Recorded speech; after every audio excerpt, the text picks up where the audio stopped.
मित्रांनो नमस्कार, चॅनलवर तुमचं स्वागत आहे. मित्रांनो, आपल्या शेतात किंवा आपल्या परसातील झाडांच्या भरपूर वाळलेला पाला आपल्याला बघायला मिळतो.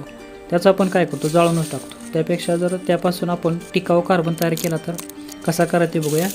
मित्रांनो, आज आपल्या शेतात 3 गंभीर समस्या आहेत. त्या म्हणजे जमिनीचा सेंद्रिय कर्ब कमी होणं, जमिनीची पाणी धरून ठेवण्याची क्षमता कमी होणं आणि आपण वापरत असलेल्या खतांचा अपेक्षित परिणाम न मिळणं. या सगळ्याचं उत्तर देणारा पदार्थ म्हणजे बायोचार. मित्रांनो, हा वाळलेला पाला जर आपण बायोचारमध्ये बदलला तर तो अनेक वर्ष टिकाऊ आणि जमिनीची सुपीकता वाढवणारा घटक तयार होतो. तो कसा बनवायचा बघूया. मित्रांनो, झाडाचा पाला हा बायोचारसाठी कच्चा माल आहे. तो आपल्याला सहज उपलब्ध होतो. त्यात खनिजे भरपूर असतात आणि मातीसाठी तो सुरक्षित असतो. तर मित्रांनो, हे बनवणं खूप सोपं आहे. त्यासाठी आपल्याला एक लोखंडी ड्रम घ्या. त्याचं एक तोंड रिकाम असावं. त्यात तळात आपण थोडा वाळलेला पाला टाकून आग लावायची आणि ज्यावेळेला ह्या पहिल्या थराची आग थोडीशी कमी होऊन थोडी राखेसारखं पांढरट दिसायला लागलं की त्यावेळेला दुसरा थर द्यायचा. त्यावेळेला काय होतं तर खालच्या थराला मिळणारा ऑक्सिजन बंद होतो आणि वरला थर पेटतो. असं थोड्या थोड्या पानांचं थर देत राहा. पहिल्या थराची राख पांढरट दिसली की दुसरा थर द्यायचा. हे मात्र कटाक्षाने पाळा.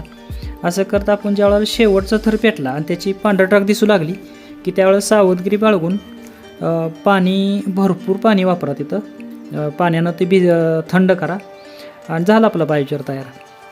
तर मित्रांनो, हे एवढं सोपं आहे. हा आपण शेतात कुठेही तसाच न पेटवता पाला त्याचा आपण बायोचार बनवलं पाहिजे. माझ्या कोकणातल्या मित्रांना सांगणं आहे की तुम्ही भाजनावळ न करता त्याच्याऐवजी याच्यापासून किंवा भाताच्या तुसापासून बनवलेला आणि ॲक्टिवेट केलेला बायोचार जर तुमच्या नर्सरीसाठी तुम्ही वापरला तर मग बघा कशी जबरदस्त नर्सरी येते. ते रोपाही चांगली होईल तुमचे. आणि हे बनवायला सहज सोपं आहे. कसलाही खर्च नाही, प्रदूषण नाही.